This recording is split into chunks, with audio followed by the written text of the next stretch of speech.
बिस्मिल्लाहिर्रहमानिर्रहीम, अस्सलाम वालेकुम। उम्मीद है आप खैरियत से होंगे। बहुत ज़्यादा क्वेश्चंस आ रहे थे कि जी जो सैलाब आया उसके बाद कई सोसाइटीज़ ज़ेर आब आ गई हैं और ज़ाहिर है इन्वेस्टर्स को नहीं पता था कि वहाँ पे दरिया ज़मीन बेच दी गई है या जो दरिया का बेड था उसके ऊपर सोसाइटीज़ हैं या अभी भी कोई सोसाइटीज़ जो जिसके ऊपर हैं जहाँ पे फ्यूचर में शायद अगर ज़्यादा पानी आ जाए तो सैलाब आ सकता है। तो एक तो ये चीज़ है, अभी आज की वीडियो में हम बता देंगे कि कौन सी सराउंडिंग है जो रिलेटिवली सेफ़ हैं। और दूसरे नंबर पे अगर आपने कहीं पे इन्वेस्ट करना है, प्लॉट लेना है, अभी ये घर के बारे में बात नहीं कर रहे, जस्ट प्लॉट की बात कर रहे हैं, वो अगर आपने लेना है तो उससे पहले कुछ चीज़ें आपको शॉर्ट लिस्ट करनी है। लिस्ट तो बहुत लंबी है लेकिन हम इसमें सरसरी 9 किस्म के पॉइंट्स आपके सामने रखेंगे जो आपने चेक करने होते हैं। सबसे पहले नंबर पे हम बात कर रहे हैं कि अगर आप प्लॉट लेने जा रहे हैं तो ज़ाहिर बजट तो अंडरस्टूड है कि वो आपने बजट अपना डिफाइन करना है कि मेरे पास पैसे मौजूद कितने हैं। मेरे पास 30 लाख है, 40 लाख है, 50 लाख है, 1 करोड़ है, मैंने 5 मरले का प्लॉट लेना है या 10 मरले का लेना है, केनाल का लेना है। ज़ाहिर है ये तो अंडरस्टूड है, प्राइस और जो साइज़ ऑफ प्लॉट वो अंडरस्टूड है। उसके बाद आपने क्या चीज़ें चेक करनी है, यहाँ से हम पहला पॉइंट शुरू करते हैं कि आपने ये देखना है कि जो सोसाइटी है वो किस कैटेगरी के अंदर फॉल कर रही है। वो कोऑपरेटिव सोसाइटी है या एलडीए की अपनी सोसाइटी है, जैसे कि जुबली टाउन वगैरह, LDA city, LDA Avenue, Zoho town वगैरह, इकबाल टाउन वगैरह, ये अपनी सोसाइटी है एलडीए की, या फिर कोई प्राइवेट ये हाउसिंग सोसाइटी है जैसे कि बहरिया टाउन आ जाता है, या इसके अलावा आपका जो इत्तेहाद टाउन आ जाता है, लेक सिटी आ जाता है। ये सारी प्राइवेट सोसाइटीज़ हैं, ठीक है। तो ये आपने देखना है। इसके अलावा एक और जो अथॉरिटी है डीएचए, खुद एक अथॉरिटी है, या आपने ये डिसाइड करना है कि मैंने डीएचए में जाना है। तो ये सारी चीज़ें आपने चेक करनी है। अब हर एक के, अगर एलडी के अंदर जाते हैं, डीएचए के अंदर जाते हैं, प्राइवेट सोसाइटी में जाते हैं, कोऑपरेटिव में जाते हैं, हर एक के अपने कुछ प्लस पॉइंट्स भी हैं, कुछ नेगेटिव पॉइंट्स भी हैं, ठीक है। वो एक अलग डिबेट है।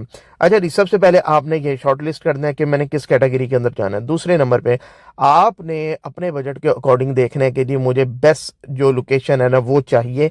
और लोकेशन एक तो सोसाइटी की लोकेशन हो और उसके अंदर आपकी जो सराउंडिंग है सोसाइटी की वो भी आ जाती है, और सोसाइटी की जो अप्रोचेज़ हैं वो भी आ जाती है कि इसको कौन कौन से हाईवेज़ लग रहे हैं, कौन से मेन रोड्स लग रहे हैं, कहाँ कहाँ से आप सोसाइटी तक पहुँच सकते हैं।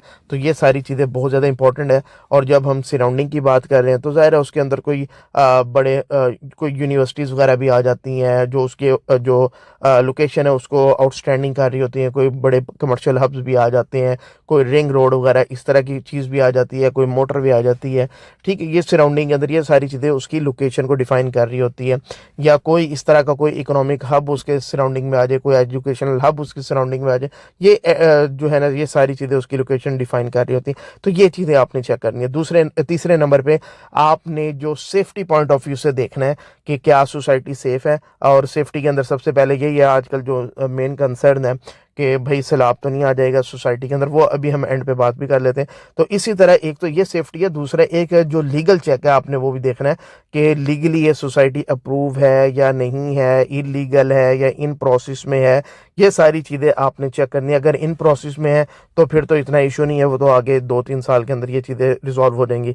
लेकिन अगर एलडीए की तरफ से या रेलिवेंट जो भी अथॉरिटी है उसकी तरफ से कम्प्लीटली इलीगल है कि, और ये मास्टर प्लान की एक होता है इलीगल है, लेकिन मास्टर प्लान की वायलेशन नहीं होती है, जस्ट वो अप्रूवल्स में नहीं गए होते इसलिए इलीगल है। एक इलीगल होती है कि किसी तौर पे भी वो लीगल हो ही नहीं सकती क्योंकि वो मास्टर प्लान की वायलेशन है। तो ये जब भी आपने प्लॉट लेना है, आपका जो भी रेलिवेंट जो कंसल्टेंट होगा आप उससे ये चीज़ें पूछें, कंफर्म करें, और उसके बाद जो है ना आपने वहाँ पे इन्वेस्टमेंट करनी है। अच्छा जी, इसके बाद ये आप आ जाते हैं कि आपने प्लॉट लेने जा रहे हैं तो अपना पर्पज़ आपको डिफाइन होना चाहिए कि किस पर्पज़ के लिए ले रहे हो। क्या आप इन्वेस्टमेंट पॉइंट ऑफ व्यू से लेकर डाल रहे हो यहाँ पे कि जी 4-5 साल 10 साल पड़ा रहेगा, बच्चों के काम आ जाएगा। तो अगर ऐसा कुछ है तो फिर आपको सोसाइटी के जो रूल्स हैं वो पता होने चाहिए कि ऐसा तो नहीं कि कई सोसाइटीज़ हैं, डीएचए भी है, बैरिया भी है, और सोसाइटीज़ भी हैं जो 3 साल तक अगर आप कंस्ट्रक्शन नहीं करते तो नॉन यूटिलाइजेशन के आप पे चार्जेस डलते हैं। तो ये चीज़ें आपने पहले कंफर्म कर लेनी है कि क्या लॉन्ग टर्म में इसको होल्ड कर सकता हूँ इन्वेस्टमेंट पॉइंट ऑफ व्यू से। दूसरे नंबर पे हो सकता है कि जी आप उसमें घर बनाना चाह रहे हो, और घर अगर बनाना है तो उसमें भी अगेन दो चीज़ें आ जाती हैं कि आप अपने लिए घर बना रहे हो या रेंटल के लिए आपने घर बनाना है या फॉर रीसेल आपने जो है ना घर बनाना है। तो ये सारी चीज़ें जो है ना अलग अलग उसमें फॉल करती हैं। मिसाल के तौर पे आप अपने लिए घर बनाना चाह रहे हो तो आपको मैं कोई और जो साइड है वो रिकमेंड करूंगा जहाँ प्लॉट आपको थोड़ा सस्ता मिलेगा, लेकिन वहाँ पे रीसेल वैल्यू भी ज़ाहिर है इतनी जल्दी इंक्रीज नहीं होगी। ठीक है, तो जैसे कि आपके अड्डा प्लॉट की सराउंडिंग के अंदर फिजाइया एक अच्छी सोसाइटी है, लेकिन उसमें उस तरह की रीसेल वगैरह नहीं आपको देखने में मिलती, लेकिन अच्छी सोसाइटी है, डेवलप सोसाइटी है, AWT अच्छी सोसाइटी है, लेकिन उस तरह ये मैं जस्ट एग्जांपल दे रहा हूँ। तो लेकिन अगर आप चाह रहे हो कि मुझे रेंटल इनकम मिले तो उसके हिसाब से आपने फिर कि कल को घर बनाना है तो उसके लिए आपको प्लॉट भी फिर ऐसी जगह पे लेना है जहाँ पे डिमांड रेंटल की बहुत ज़्यादा हो, सराउंडिंग में कोई इंडस्ट्रियल एरिया हो, बड़ी यूनिवर्सिटीज़ वगैरह मौजूद हो, और या कोई जो है ना गवर्नमेंट के कोई दफातर मौजूद हों, इस तरह के कोई मेडिकल कॉलेजेस वगैरह, ये सारी चीज़ें आपको देखनी होती हैं। और पर्सनल करना है या रेंटल के लिए करना है या रीसेल भी तभी आपकी होगी जहाँ पे इन्वेस्टर आ रहा होगा। तो आपने देखना है कि कौन सी ऐसी सोसाइटीज हैं जहाँ पे जैसे DHA में इन्वेस्टर आता है, बहरिया टाउन के प्रोजेक्ट्स में इन्वेस्टर आता है, इसी तरह जो रायवन रोड की सोसाइटी इत्तेहाद टाउन हो गया, लेक सिटी हो गया, यहाँ पे इन्वेस्टर्स प्रेफर करता है। तो ये चीज़ें आपने पहले देखनी है। इसके अलावा जी जो सोसाइटी की डेवलपमेंट वगैरह है वो आपने देखनी है, एमेनिटीज़ देखनी है, school, commercial, parks, mosque, hospitals वगैरह, ये सारा कुछ आपने देखना है। सोसाइटी का जो सीवरेज का सिस्टम है वो सारा देखना है, उनकी मेंटेनेंस वगैरह देखनी है कि होती है नहीं होती, ये सारा कुछ। इसके अलावा 6 नंबर पे जी ओवरऑल जो सिक्योरिटी है जो भी आपकी सोसाइटी को जिसको आपने शॉर्टलिस्ट किया वो आपने देखना है।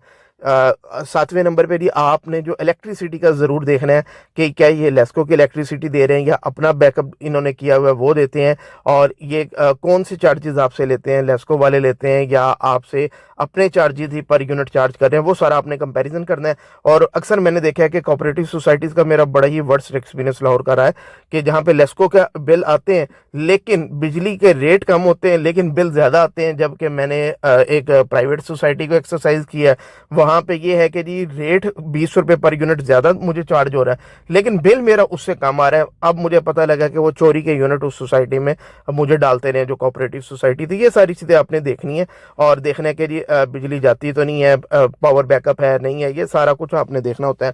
इसके अलावा जी 8 नंबर पॉइंट की अगर हम बात करें तो सोसाइटी के बाई लॉज आपको पता होने चाहिए।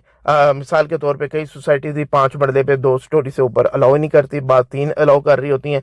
तो आपने अपना पर्पस देखना है, अपनी नीड देखनी है, उसके हिसाब से देखना है कि सोसाइटीज़ मुझे कंस्ट्रक्शन के हिसाब से कौन से बाई लॉज जो है ना जो इम्प्लीमेंट करेगी मेरे ऊपर। और इसके अलावा जो उनकी फीसिस वगैरह हैं जैसे ट्रांसफ़र फीस हो गया, जो पोजेशन और यूटिलिटीज़ के जो चार्जेस हैं, नॉन यूटिलाइजेशन के चार्जेस, मेंटेनेंस के चार्जेस, ड्राइंग अगर आपने अप्रूव करवानी है उसके चार्जेस, ये सारा भी आपने पहले दिन ही चीज़ें चेक कर लेनी है। ऐसा ना हो कि आप किसी एक अमेनिटी को देख के 2 अमेनिटी को देख के आप ट्रैप हो जाएं, या आप ले लें बाद में आप परेशान हो के यार ये तो मुझे पता ही नहीं था, यहाँ तो ये चीज़ भी है, लेकिन आपके माइंड में होना चाहिए।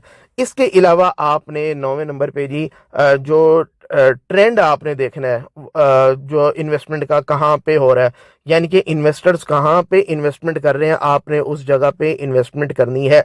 अच्छा जी, उसमें भी 2 चीज़ें हैं कि क्या ऐसा तो नहीं कि इन्वेस्टर प्लॉट ले लेके डाल रहे हैं, वहाँ पे कंस्ट्रक्शन नहीं हो रही है। अगर ऐसा है तो वहाँ पे आपने इन्वेस्टमेंट नहीं करनी, आपने उस जगह पे जाना है जहाँ इन्वेस्टर्स आ रहे हैं, वो कंस्ट्रक्शन भी कर रहे हैं, बेशक वो रेंटल के लिए घर चला रहे हैं जो भी, या दूसरे नंबर पे वहाँ पे एंड यूज़र बहुत ज़्यादा आ रहा है, अपने घर बना रहा है, तो ऐसी जगह को आपने प्रेफर करना है। और इसके अलावा एक इंपॉर्टेंट चीज़ ये कि आपने देखना है कि जो इन्वेस्टर्स आ रहे हैं या जो एंड यूज़र है वहाँ पे उनका लेवल क्या है, उनका स्टैंडर्ड ऑफ लिविंग क्या है, उनका लाइफस्टाइल क्या है। ठीक है, क्योंकि कल को अगर आप वहाँ पे घर बना के बैठते हैं तो आपके ऊपर इसका बड़ा इम्पैक्ट आएगा। ये जी मैंने आपको सरसरी से सारे पॉइंट्स बता दिए हैं, इनकी डिटेल्स बहुत आगे लंबी हैं, इंशाल्लाह कभी टाइम मिला तो डिटेल वीडियोस भी इन पे कर देंगे। लेकिन ये मोटी मोटी चीज़ें हैं जो आपको कंसिडर करनी है। अच्छा, इसके अलावा अब हम आ जाते हैं कि कौन सी साइट सेफ़ है। सबसे पहले जो मुल्तान रोड है, मैं बिल्कुल भी इन कंडीशंस के अंदर आपको बिल्कुल भी आपको रिकमेंड नहीं करूँगा कि वहाँ पे आप इन्वेस्ट करें। और दूसरे नंबर पे केनार रोड आ जाता है। उसके बाद केनार रोड पे भी मैं किसी हद तक आपको रिकमेंड नहीं करूँगा। एक तो ये कि प्राइसेस वहाँ बहुत ज़्यादा जा चुकी हैं। कई 20 वहाँ पे सोसाइटीज़ मौजूद हैं लेकिन उनकी प्राइसेस बहुत ज़्यादा ज़्यादा है। और दूसरा एक थोड़ा सा मुझे ये है कि जी कैनाल के ऊपर कभी कैनाल अगर ओवरफ्लो हो, ये सारे जो सोसाइटीज़ आ रही हैं ये इनकी ये डेप्थ के अंदर है, कैनाल आपके ऊपर है, तो ये जब भी बारिश वगैरह आती है तो यहाँ पे ये बड़ा एक प्रॉब्लम देखने में आता है। तो और दूसरी प्राइस वैसे ऊपर चली गई है, किनार रोड को भी मैं इतना कि रिकमेंड नहीं करता। तीसरे नंबर पे आ जाता है आपका रायविंड रोड, उसको मैं 100% रिकमेंड करता हूँ, लेकिन उसमें भी ठोकर से लेके जो अड्डा प्लॉट तक है या उससे भी थोड़ा कोट राइयाँ तक आप आ जाए तो वहाँ पे भी प्राइसेस बहुत ज़्यादा ऊपर इस वक्त जा चुकी हैं। तो जो आपके बजट के अकॉर्डिंग अब रायविंड रोड तक सोसाइटीज़ बन गई हैं, तो जो आपके बजट के अंदर आ रही है वो चीज़ें आपने करनी है। अच्छा, इसके अंदर एक चीज़ देखें, किसी भी सोसाइटी में आपने इंस्टॉलमेंट के ऊपर नहीं जाना। मैं अगेन आपको कह रहा हूँ कि लोकेशन जितनी मर्जी अच्छी हो, कहानियों में नहीं आना। अगर आपको पोजीशन प्लॉट मिल रहा है इंस्टॉलमेंट पे ज़रूर दें, लेकिन जी कोई कहानियां कर रहा है जी बैलेटिंग फलां टाइम पे, ये नहीं आपने करना। तो अच्छा जी, इस बेशक जितनी मर्जी अच्छी लोकेशन हो।